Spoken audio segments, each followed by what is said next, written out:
우리가 어떤 모임이나 공동체에 소속이 되어서 사람들과 대화를 하다 보면 그런 경험을 할 때가 간혹 있습니다. 어떤 경험이냐면 분명히 우리가 서로 대화를 하고 있는데 결국 결론은 정해져 있는 그런 꽉 막힌 느낌을 드는 경우가 있습니다.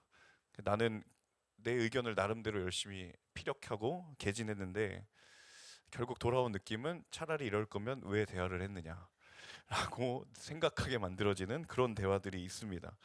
흔히 이런 상황이나 이런 사람들을 가르쳐서 우리 흔히 하는 말이 있죠. 오늘 말씀의 제목에는 답정너입니다. 답은 정해져 있고 너는 대답만 하면 된다. 이런 뜻인데요. 이런 경험을 한번 하게 되면 다시는 내가 저 사람과 대화하고 싶지 않은 그런 마음의 느낌이 있습니다. 그런데 놀라운 것은요. 성경을 보시면 성경에도 그런 류의 대화들이 있다라는 것을 보게 됩니다. 특별히 어디에서 그것을 보게 되냐면 예수님과의 대화 속에서 그걸 느끼게 됩니다. 자, 예수님과 또 예수님을 만난 이들과의 대화를 가만히 살펴보면 결국은 예수님이 그 사람에게 해야 할 말을 이미 정해놓은 것이 아닐까라는 생각이 드는 경우들이 있습니다.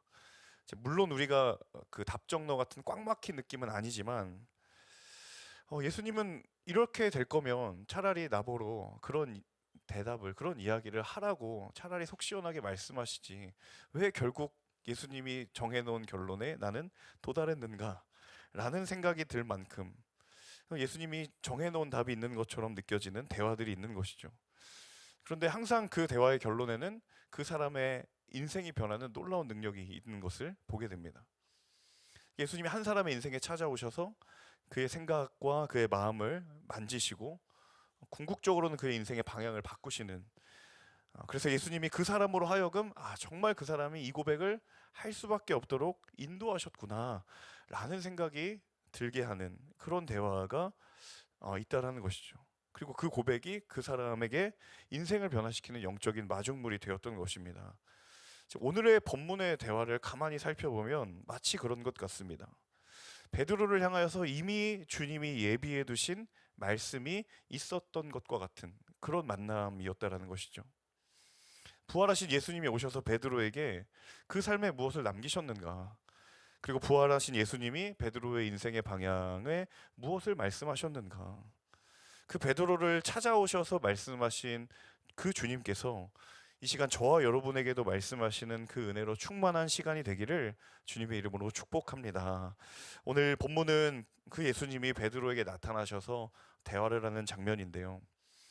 이 장면을 가만 보고 있으면 아무리 예수님이 부활하신 소식이 모든 이들에게 복된 소식이고 기쁜 소식이지만 지금 이 장면은 마냥 복되고 편안하고 기쁠 수는 없는 그런 불편한 진실이 존재하고 있습니다. 왜냐하면 그 대화의 당사자가 누구냐면 베드로였기 때문이에요. 적어도 베드로에게는 이 부활하신 예수님을 내가 마냥 기쁨으로 다시 만나기에는 너무 어려운 상황이었던 거죠. 왜냐하면 베드로는 사실은 전과가 있는 인물이니까요. 그러니까 예수님이 십자가에 달리시기 위해서 로마 군인들에게 붙잡히던 그 순간에 그는 예수님을 부인했고 그 자리를 도망치듯 떠나버렸던 사람이 다름 아닌 베드로였습니다. 그래서 예수님이 십자가에 달려 죽으시고 부활하셨다라는 소식을 먼발치에서 들었고 그게 나에게 물론 기쁜 것이지만 예수님이 붙잡히셨던 바로 그 당시 그때에 나는 예수님 앞에 돌이킬 수 없는 실수를 저지른 사람이 바로 베드로였기 때문에 내가 베드로였고 그리고 그 예수님과 제외한다라는 것은 사실은 베드로에게 굉장히 두려운 일이고 할 수 있으면 마주치고 싶지 않은 그런 상황이었던 것이죠. 자, 오늘 첫 번째 대화의 장면이 15절인데요. 우리 15절의 말씀을 함께 읽어보겠습니다. 15절 함께 읽습니다. 그들이 아침 식사를 끝마치자 예수께서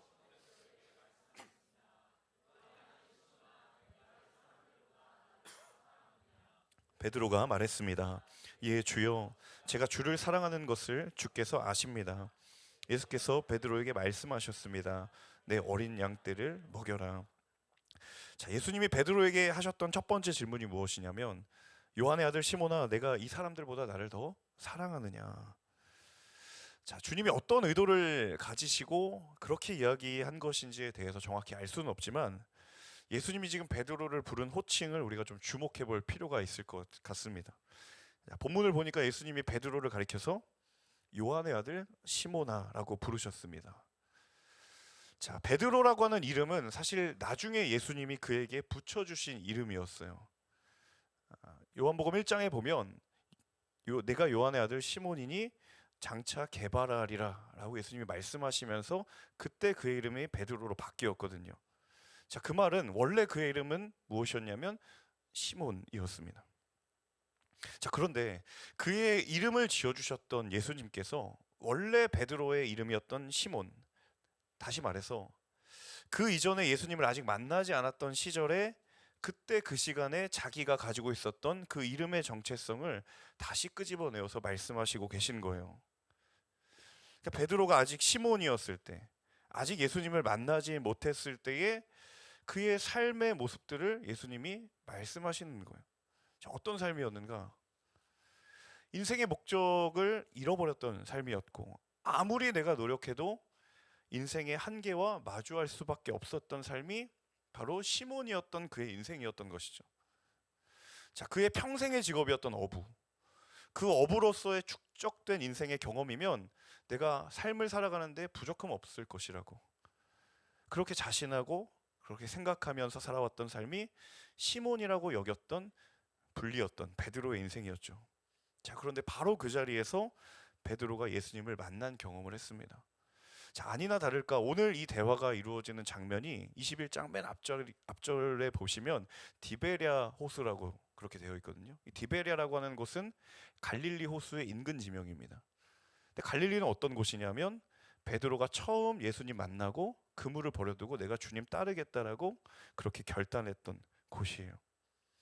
자, 거기서 다시 시몬이라는 이름을 듣고 반석이라는 의미의 베드로라는 이름을 주셨지만 그 이후로 베드로가 예수님을 따르겠노라고 지금까지 달려왔는데 바로 그때 그 자리, 처음 베드로가 주님 만나고 주님을 다시 만나려고 했던 그 자리에 예수님이 다시 찾아오신 거예요. 그러니까 내가 시몬이었을 때 가장 연약했던 그때 그 자리, 아직 내가 주님 알지 못하고 주님 따르지 않았던 그 자리로 다시 찾아오시는 거예요. 자, 그 부활하신 주님이 베드로에게 요한의 아들 시몬아라고 부르셨을 때 베드로의 마음 가운데 그 옛날의 기억들이 이제 주마등처럼 스쳐 지나가는 것이죠. 안 그래도 지금 상황 자체가 굉장히 베드로 부끄럽잖아요. 이미 3번 부인하고 안 만났으면 좋겠는 예수님이 나타나셔서 하셨는데 콕 집어서 옛날 이름을 끄집어내시는 거예요. 그 지난날의 시간이 안 그래도 주마등처럼 스쳐 지나가는데 거기에다가 이제 못을 박으신 거죠. 이 시몬아. 베드로도 아니고 차라리 베드로라고 불려줬으면 좋았을 텐데. 자, 왜 굳이 예수님이 베드로가 아닌 시몬의 이름을 부르며 시몬의 시간에 그 자리로 이 베드로를 부르시는 것일까? 나에게는 연약한 자리였지만 예수님에게는 그 자리는 다시 시작하는 자리였기 때문이에요. 시몬이었던 베드로는 그때가 너무도 나에게는 연약한 자리고 부정하고 싶고 외면하고 싶은 자리였지만 주님은 그 자리를 주와 함께 다시 시작하는 자리로 만드시겠다라는 거예요. 여러분, 베드로가 그물을 버려두고 처음 예수님을 따르기로 결단했던 그때 그 장면을 여러분 잘 아시죠? 자, 그가 처음 예수님을 따르기로 결단했을 때 그의 고백을 함께 읽어보면 좋겠습니다. 누가복음 5장 5절 함께 읽습니다. 시몬이 대답하여 이르되 선생님, 우리들이 밤이 새도록 수고하셨을 때 잡은 것이 없지만은 말씀에 의지하여 내가 그물을 내리리다 하고. 자, 시몬이 대답하였다라는 거예요. 아직까지 예수님 만나기 바로 직전에 그의 이름 시몬이 대답할 때 평생 자신은 어부로서 잔뼈가 굵었고 내가 다른 건 몰라도 어부로서 고기 잡는 것만큼은 누구에게도 물어볼 것도 없이 나는 자신이 있다 라는 삶을 살아왔는데 정작 그가 맞닥뜨렸던 상황이 무엇이냐면 5절에 나와 있죠. 밤이 새도록 수고하였는데 잡은 것이 없는 인생의 상황과 마주했던 거예요. 내가 얼마나 어리석었는지, 그리고 내 자신의 경력과 인생의 경험이 얼마나 연약한 것인지 예수님 앞에서 철저하게 드러났던, 확인되었던 자리에 그 자리와 마주할 수밖에 없었던 거예요. 자, 그 자리에서 예수님이 베드로에게 얘기하는 거예요. 시몬아, 우리 다시 시작하자. 시몬아, 우리 다시 출발하자. 그에게 시몬이라는 이름은 기억에 지워지고 싶은 이름이었지만 예수님은 그 자리를 연약한 자리가 아니라 다시 시작하는 자리로 사용하셨다라는 거예요. 여러분, 저와 여러분에 비추어져 있는 이 시몬과 같은 자리는 어디입니까? 내 눈에 비추어져 있는 연약한 삶의 자리들, 내게도 시몬과 같은, 시몬의 시절과 같은 그 시간의 자리는 어디입니까? 때로는 내가 어느 곳을 가야 할지 진로나 또 우리의 가정의 문제나 직장의 문제나 만남의 문제나 수없이 많은 그 밤이 맞도록 수고했지만 얻은 것이 없는 그 베드로의 고백과 같은 그 자리, 내게는 한없이 연약하고 불가능과 좌절을 맛볼 수밖에 없었던 그 자리지만 오늘 그 시몬에게 베드로를 향하여서 예수님이 말씀하시며 그 자리에 찾아오실 때 여러분, 그 자리는 주와 함께 다시 시작하는 자리가 될 줄로 믿습니다. 자, 예수님이 베드로에게 3번의 질문을 던지시거든요. 그 첫 번째 질문이 15절 끝부분에 있는데, 자, 예수님이 그렇게 물으셨어요. 내가 이 사람들보다 나를 더 사랑하느냐? 저는 이 질문이 굉장히 모호한 질문처럼 들렸어요. 왜냐하면 내가 이 사람들보다 나를 더 사랑하느냐라는 이 질문 자체는 사실은 2가지로 해석이 가능하거든요. 첫 번째는 네가 다른 사람이 나를 사랑하는 것보다 더 사랑하냐? 예수님을 사랑하는 것을 두고 저 사람이냐 너냐를 묻는 것일 수도 있고요. 2번째는 네가 다른 것보다 나를 더 사랑하느냐? 그 사랑의 대상이 무엇인지에 대해서 물을 수도 있는 거예요. 자, 무엇이 맞을까요? 1번이라고 생각하십니까? 2번이라고 생각하십니까? 1부에도 똑같이 질문을 드렸는데 똑같은 표정이셨고 똑같은 반응이었으면 저는 당황하지 않습니다. 정답은 모릅니다. 알 수가 없어요. 근데 저는 알 수가 없는 게 맞는 것 같아요. 왜냐하면 이 물음 자체는 사랑을 하는 대상의 차이인지 아니면 예수님을 사랑하는 정도의 차이를 묻는지 그게 중요한 게 아니다라는 거예요. 자, 어떤 의미를 선택하든지 간에 한 가지 공통점이 있는데 그것이 무엇이냐면 이 예수님의 물음 안에는 지금 비교라는 의미가 있죠. 네가 나를 사랑하는 것, 다른 사람이 나를 사랑하는 것, 비교를 하고 있죠. 그리고 네가 다른 사람을 사랑하느냐, 나를 사랑하느냐, 이것 또한 비교입니다. 그러니까 무엇을 선택하든 비교예요. 근데 놀라운 것은 무엇이냐면 바로 이것이 베드로가 결정적인 순간에 예수님을 향해 사용했던 화법이었어요. 자, 마태복음 26장 33절과 34절을 읽어보겠습니다. 시작. 베드로가 대답하여 이르되 모두 주를 버릴지라도 나는 결코 버리지 않겠나이다. 예수께서 이르시되 나를 부인하리라. 자, 베드로를 향해서 예수님이 다가오기 전에 너가 나를 3번 부인하겠다 라고 말했는데 베드로가 뭐라고 이야기했냐면 모두 주를 버릴지라도 나는 안 버립니다. 그냥 저는 안 버립니다 라고 말하면 됐지 왜 엄한 모두를 다 끌어가지고 비교를 하는지. 그러니까 굳이 다른 사람을 비교하면서 다른 사람과 자신을 비교하면서 저는 이런 진정성이 있습니다 라고 몸부림쳤던 베드로예요. 근데 예수님이 베드로에게 역으로 똑같이 물은 거죠. 비교하고 있잖아요. 이 사람들보다 나를 더 사랑하느냐. 자, 이 둘의 대화를 보면서 와, 진짜 베드로도 베드로고 예수님도 예수님이다. 자, 베드로는 어떻게 보면은 자기가 판 무덤에 자기가 갇혀버린 꼴이 된 거예요. 그때 네가 나를 부인할 거야 라고 했을 때 모든 사람이 예수님 저버려도 전 안 버립니다 라고 말한 그 얘기가 예수님이 지금 자신을 향해서 질문했을 때 불현듯 생각이 났겠죠. 어쩌면 생각 못했을 수도 있고요. 그러니까 얼마나 민망했겠습니까? 더 이상 내가 예수님께 무슨 할 말이 있겠어요. 그런데 그런 베드로가 예수님께 뭐라고 대답했냐면 이것도 참 대단한 것 같아요. 제가 주를 사랑하는 것을 주께서 아십니다. 예수님의 질문도 베드로를 난감하게 하고, 사실 베드로의 대답도 뻔뻔하기를 이렇게 뻔뻔할 수 있을까? 자신이 정말 자신만만했던 신앙 고백이 흔들리고 있는데, 그 흔들리는 부분에 대해서 예수님이 물으셨는데, 적어도 이게 상식적인 범주 안에서 이루어지는 대화였다고 한다면, 주님, 저 안 될 것 같습니다. 지난번에 제가 그때 실수했는데 이제 또 물어보시면 저 자신 없습니다. 적어도 이렇게 대답을 해야 이게 좀 자연스러운 대화가 아니겠어요? 전혀 그렇지 않은 거예요. 이 두 사람의 대화가. 질문을 하는 예수님도 이게 조금 너무한 게 아닌가. 뭐 이렇게까지 뒤끝이 강한가. 근데 반대로 대답을 하는 베드로도 뭐 이렇게 뻔뻔한가. 아니면 무지한 건가. 그 대화를 곰곰이 묵상하면서 베드로의 이 대답이 적어도 이 장면에서 그래도 진심이 아닐까라는 생각을 해보게 된 거예요. 적어도 지금 이 순간만큼은 그래도 내가 할 수 있는 최선의 진심과 전심을 담아서 그 짧은 한마디 한 거예요. 제가 주를 사랑하는 것을 주께서 아십니다. 자, 베드로가 주님을 사랑하는 마음은요, 예수님 잘 아실 거예요. 그때나 지금이나 그래 진심이었다라는 것을 예수님이 알 거예요.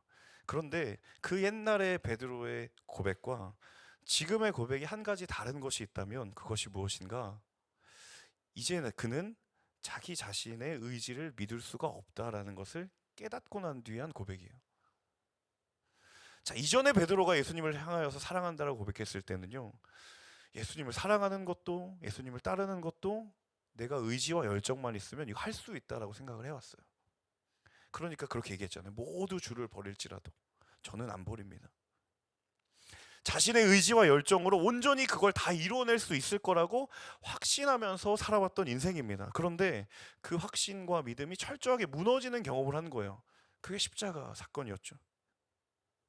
내 믿음과 확신에 기인한 주를 향한 사랑의 고백이 얼마나 흔들리기 쉬운 것인지, 너무도 쉽고 너무도 흔들리기 쉬운 것인지를 철저하게 베드로가 고백했던 거예요. 자, 그럼에도 불구하고 예수님이 물으셨어요. 왜 물으셨을까? 그 작고 보잘것없는 고백도 주님께는 괜찮고, 그 아주 작고 보잘것없는 고백도 주님께는 충분하기 때문이었어요. 예수님이 그에게 뭘 더 기대하겠어요? 근데 그 아주 작고 보잘것없는 고백이 주님께 충분했고 주님께는 괜찮았던 거예요. 그래서 예수님이 베드로에게 당신의 명령을 이야기하시죠. 내 양떼를 먹이라. 내 눈에는 보잘것없는 고백이었고, 내 눈에는 너무도 쓸모없는 것처럼 보이는 고백이지만 주님께는 충분하고 주께는 괜찮고, 주님은 그 고백을 사용하시는 우리의 주님이신 줄로 믿습니다. 사랑하는 여러분, 베드로의 그 연약한 고백이 우리의 고백 아닙니까?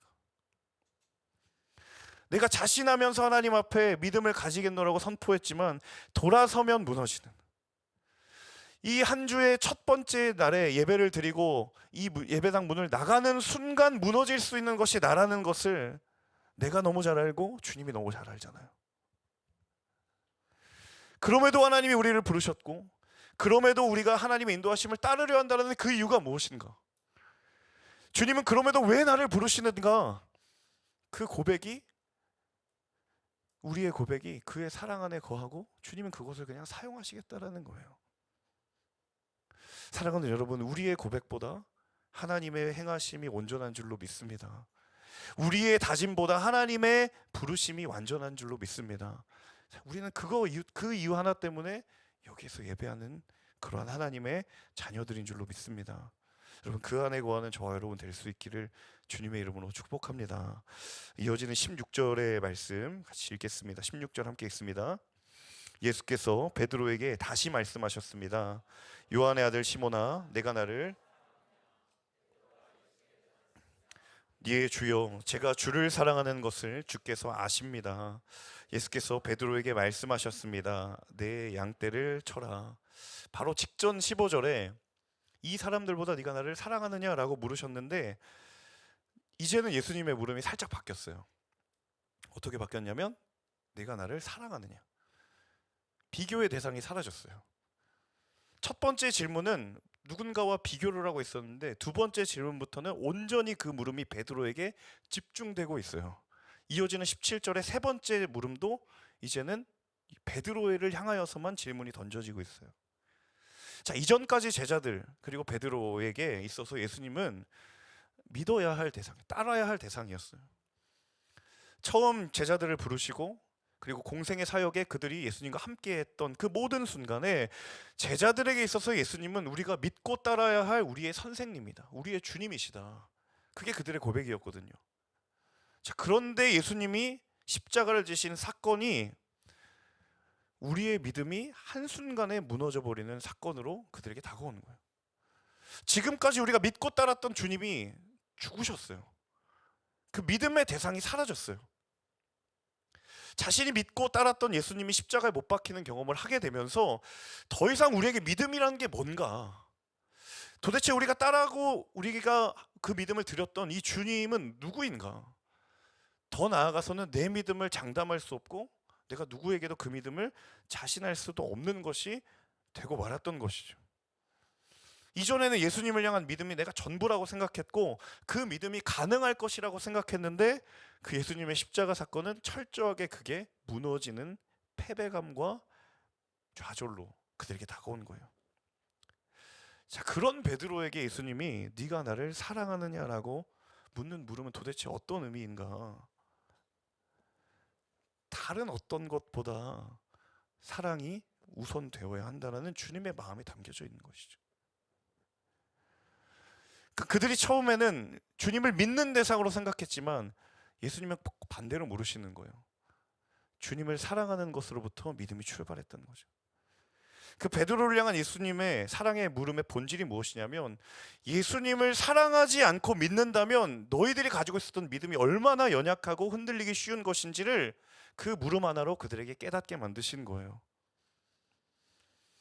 나는 지금까지 예수님을 믿고 따른다고 생각했는데 사실은 예수님을 사랑하는 것이 먼저였고 그것이 본질이었다. 왜 예수님이 쭈뼛거리는 베드로를 향하여서 사랑의 물음을 던지신 것일까? 예수님을 사랑하는 자가 예수님을 믿는 자리로 나아갈 수 있기 때문입니다.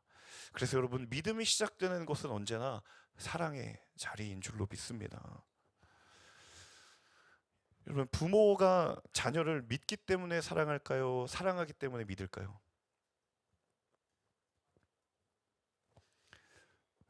부모가 자녀를 믿기 때문에 사랑한다면 저희 자녀들은 호적에서 파버렸습니다.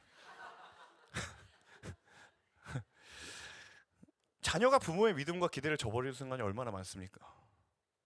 정말 그들을 믿음으로 내가 이들을 사랑한다면 저는 사랑할 수 없습니다. 이들을 사랑하기 때문에 믿는 것이죠. 제가 이 질문을요, 설교 준비하면서 아내랑 먼저 실험을 해봤어요. 이게 맞는 건지 한번 얘기해보자.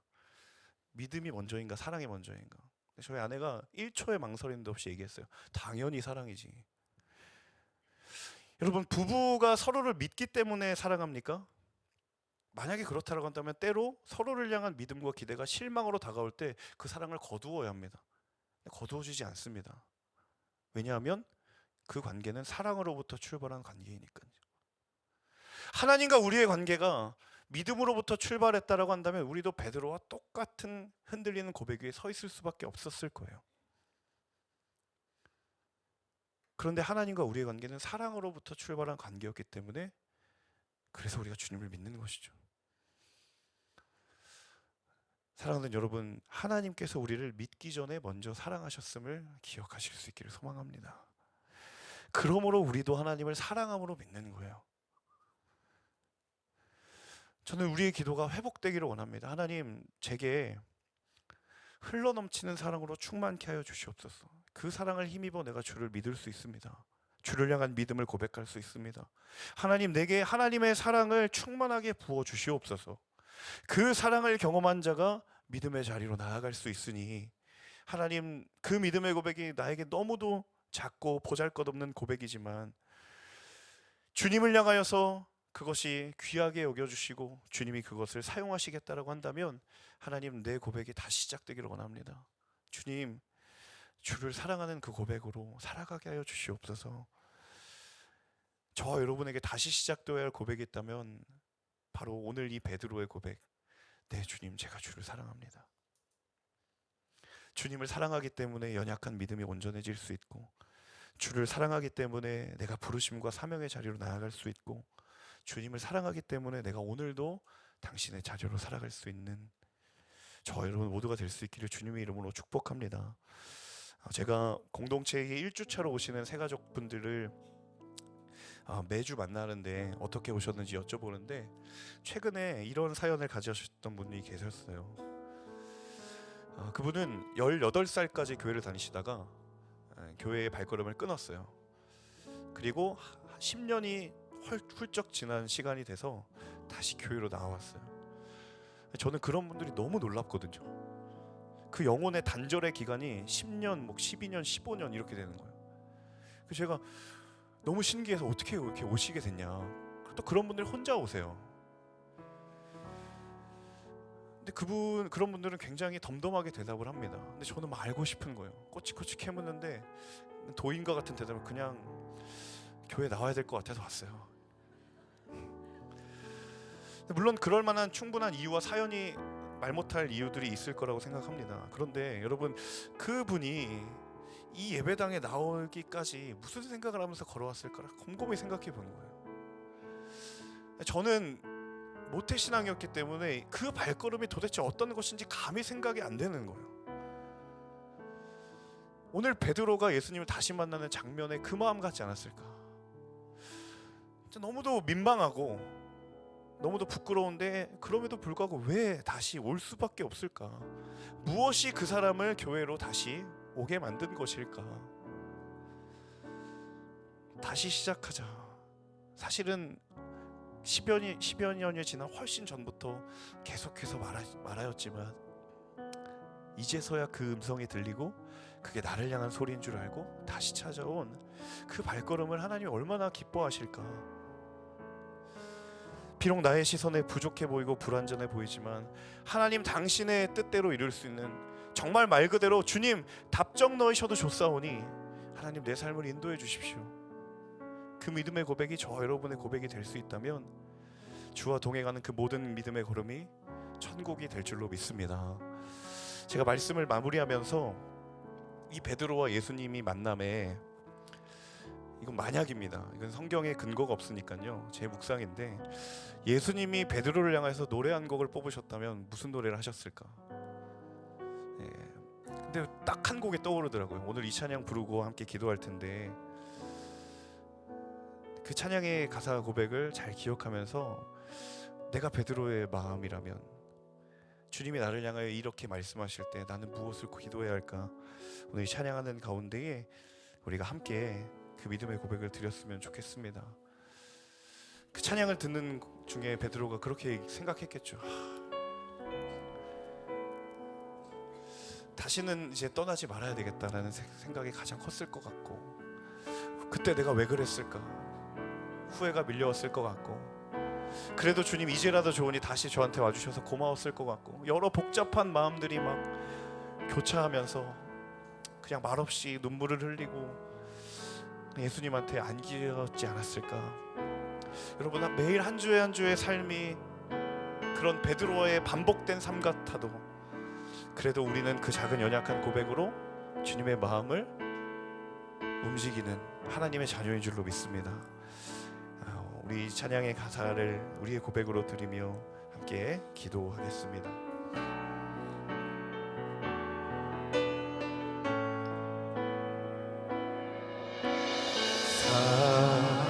사랑하는 내 딸아, 너의 자금도 내게 귀하다. 너와 함께 걸어가는 모든 시간이 내게 힘이라. 사랑하는 아들아, 내 연약함도 내게 금이라. 너로 인해 잃어버린 나의 양들이 돌아오리라.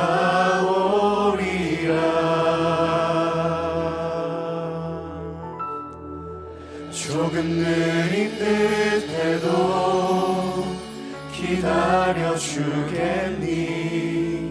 조금 더딘 듯해도 믿어줄 수 있니? 네가 가는 그 길 절대 헛되지 않으니 나와 함께 가자. 앞이 보이지 않아도 나아가 주겠니? 이해되지 않아도 사랑해 주겠니? 너의 눈물의 기도 잊지 않고 있으니 나의 열심으로 이루리라. 함께 다시 한번 찬양할 때 자리에 일어나셔서 함께 찬양합시다. 사랑하는 내 딸아, 사랑하는 내 딸아, 너의 작음도 내게 귀하다. 너와 함께 걸어가는 모든 시간이 내게 힘이라. 사랑하는 아들아, 사랑하는 아들아, 내 연약함도 내게 금이라. 너로 인해 잃어버린 나의 양들이 돌아오리라.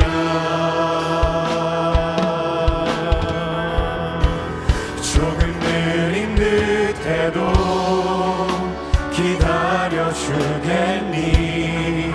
조금 더딘 듯해도 믿어줄 수 있니? 네가 가는 그 길 절대 헛되지 않으니 나와 함께 가자. 앞이 보이지 않아도 나아가 주겠니? 이해되지 않아도 사랑해 주겠니? 너의 눈물의 기도 잊지 않고 있으니 나의 열심으로 이루리라. 조금 느린 듯해도 기다려주겠니? 조금 더딘 듯해도 믿어줄 수 있니? 네가 가는 그 길 절대 헛되지 않으니 주님 우리를 부르십니다. 나와 함께 가자. 앞이 보이지 않아도 나아가 주겠니?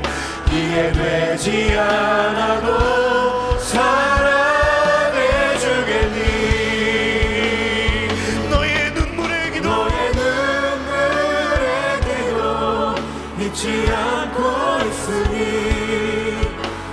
당신의 열심으로 우리를 이루어 주옵소서.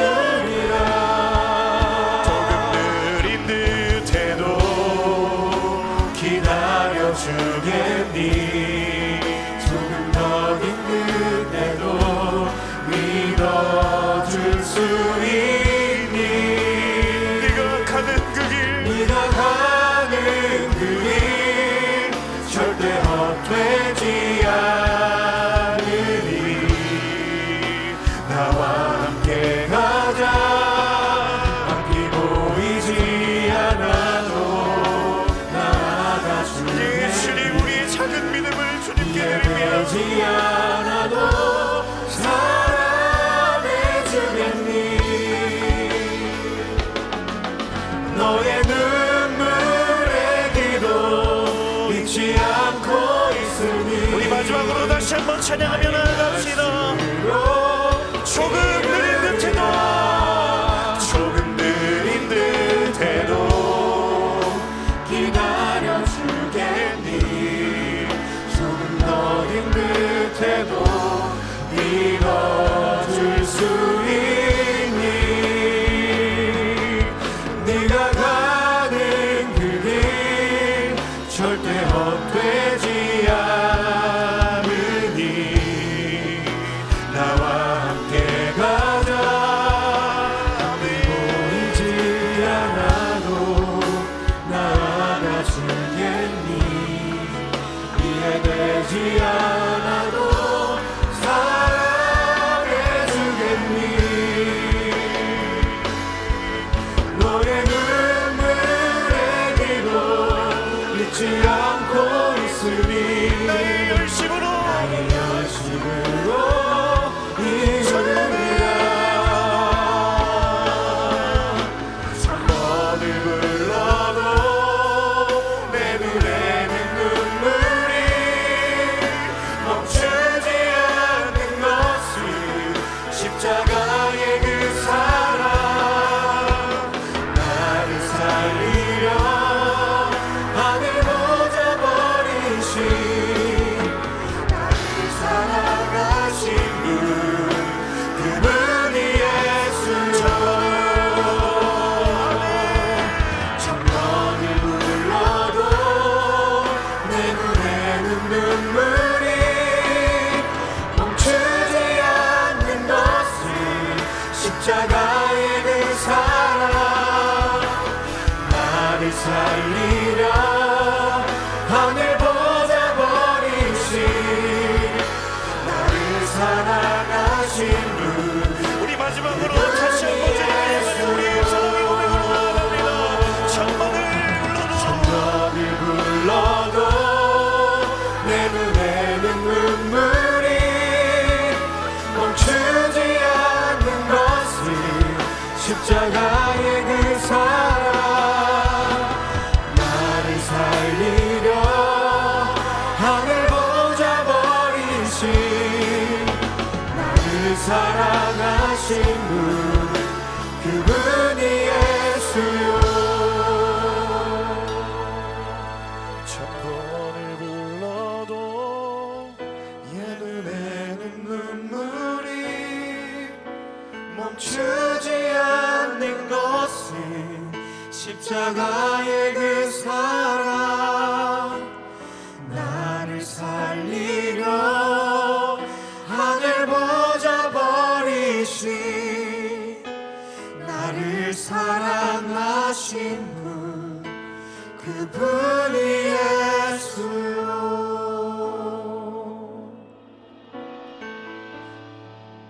일평생 업으로 살아오며 누구에게도 뒤지지 않을 거라고 생각했던 그 삶이 아무리 밥이 맞도록 수고해도 얻은 것이 하나 없는 그 절망의 상황과 마주했을 때 그간 나의 고백이, 그간 나의 믿음이 얼마나 보잘것없었는지 주님 앞에서 확인할 때마다 하나님, 베드로의 삶을 찾아오셔서 네가 나를 사랑하느냐 물으시는 주님의 음성 앞에 무너질 수밖에 없었고 삶을 드릴 수밖에 없었던 그 고백이 하나님, 오늘 우리의 고백이 되기를 간절히 원합니다. 하나님, 이 시간 기도할 때에 하나님, 주를 향한 사랑의 고백의 그 자리로 다시 나아가는 우리의 믿음의 용기를 도와여 주시옵소서. 이전까지 내 의지와 내 능력과 내 고백으로 믿을 수 있다라고 확정했고 그렇게 자신했던 삶의 자리로부터 하나님, 모든 것을 주 앞에 내려놓고 주님 더 사랑하겠습니다, 주님 인생의 한 절이라도 하나님만을 사랑할 수 있다면 그 작고 연약한 고백도 하나님 사용하실 주님이시라는 것을 믿음으로 고백하며 나아가는 그 사랑의 고백이 다시 시작되는 나의 인생이 될 수 있도록 인도하여 주시옵소서. 베드로의 고백을 우리 마음 가운데 새기며 우리 주님을 향하여서 두 손을 들고 간절한 마음으로 주여 세 번을 치며 기도하겠습니다. 주여 주여 주여. 하나님 내는 눈물이 멈추지 않는 것은 십자가의 그 사랑 나를 살리려 하늘 보자 버리신 나를 사랑하신 그럼에도 좋으니 그럼에도 그분이 예수여 하나님 드릴 것이라 간절한 믿음을 고백드리지만 내는 눈물이 멈추지 않는 것은 하나님 우리 십자가의 그 사랑 우리의 믿음의 고백을 다시 한번 주님께 드립니다. 하나님 우리의 우리의 믿음을 다시 한번 새롭게 해주시기를 간절히 원합니다. 주여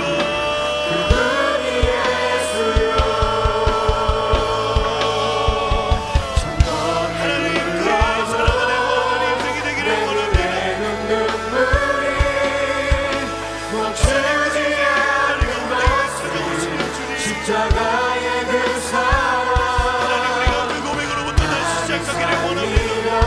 잊혀진 고백이 있다면 다시 붙들게 해주시옵소서.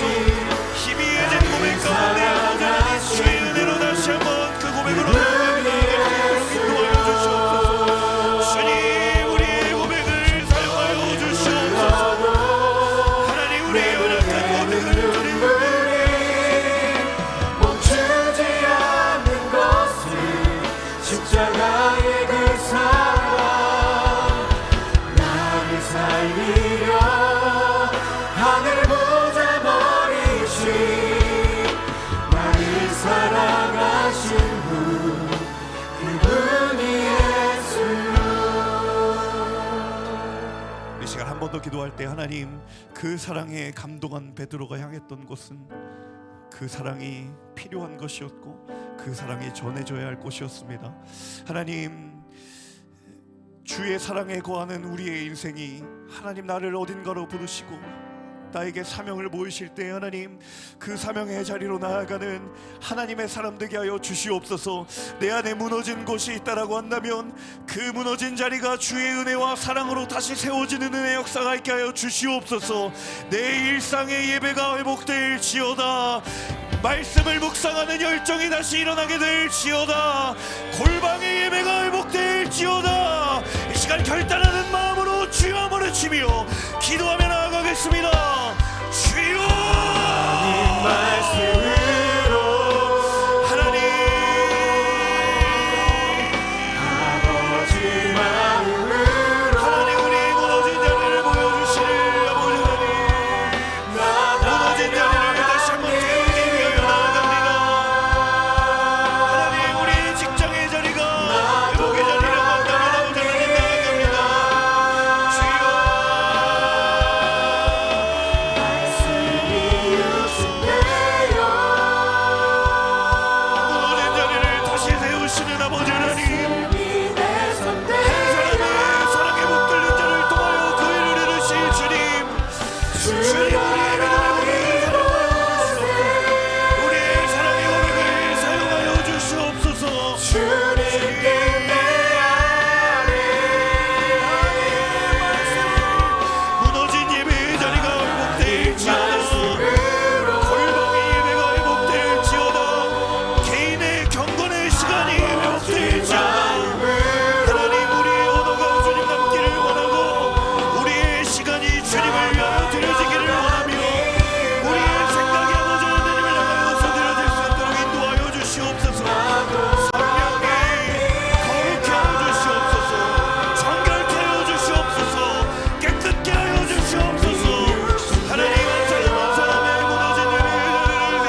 고백을 바라보며 하나님이 얼마나 마음 깊이 베드로를 사랑했었는지를 우리는 느끼지 않을 수가 없습니다. 예수님 앞에서의 그의 고백도 때로는 세상의 유혹과 도전에 흔들릴 것임을 알매도 불구하고 그 고백 하나면 충분하다라고 말씀하시고 그 고백 하나면 괜찮다라고 말씀하시는 주님, 하나님, 우리의 삶을 돌아볼 때마다 우리가 그의 고백보다 더하면 더했지 덜하지 않은 우리일진데 하나님, 우리의 고백도 귀하다 여기시고 그 고백 하나로 나의 열심으로 그 일을 이루시리라고 말씀하시는 주님, 하나님, 우리가 너무도 보잘것없는 믿음의 고백이지만 주를 사랑함으로 주 안에 거하는 인생이 될 수 있도록 인도하여 주시옵소서. 주님을 사랑하는 고백으로 지금까지 달려왔듯 하나님, 그 사랑을 힘입어 살아가게 하시고 그 사랑을 힘입어 세상을 이기게 하시고 그 사랑을 힘입어 주님 주시는 힘을 공급받는 하나님의 자녀들 모두가 될 수 있도록 인도하여 주시옵소서.